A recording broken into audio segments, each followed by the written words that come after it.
Lilian Thuram, bonjour. Bonjour. Un grand merci d'avoir accepté l'invitation.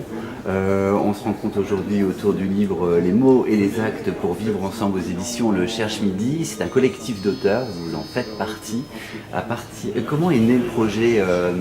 À quel moment on vous a proposé? Comment ça s'est passé? Vous y participiez? Écoutez, en fait, c'est après les attentats de janvier. Effectivement, je crois que l'MGN a voulu, avec la maison d'édition Cherche Midi, en fait, avoir une réflexion sur le discours à tenir dans ces moments-là. Et effectivement, je pense qu'il est toujours important de rappeler que la solidarité est la chose la plus importante dans une communauté humaine. Et qu'effectivement, aujourd'hui, cette solidarité est mise à mal. Parce qu'effectivement, lorsqu'on écoute un peu les discours médiatiques ou politiques, souvent ce sont des discours qui attisent les uns contre les autres, qui déstructurent la société, qui emmènent à des conflits.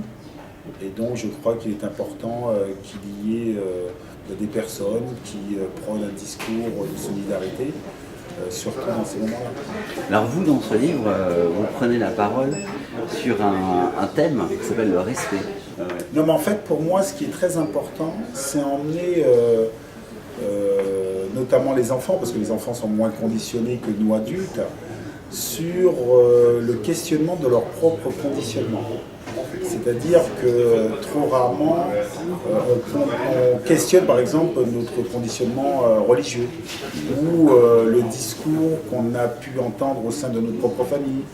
Et pourtant, ces discours expliquent un petit peu ce que nous sommes et notre façon de penser le monde. Et donc, c'est important de dire aux enfants que la chose la plus importante, c'est développer une certaine liberté de penser. Et pour arriver à cette liberté de penser, il faut pouvoir avoir l'intelligence ou le courage de questionner les conditionnements qu'on va recevoir tout au long de notre vie.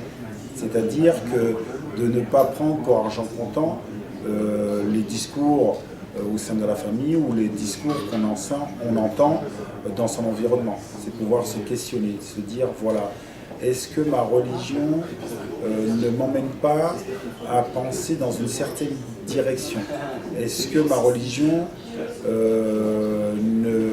n'explique pas le fait que parfois j'ai du mal à mettre les personnes sur le même plan d'égalité? Par exemple, lorsqu'on parle de l'homosexualité, est-ce que ma religion ne m'emmène pas à penser d'une certaine façon le rapport entre les hommes et les femmes?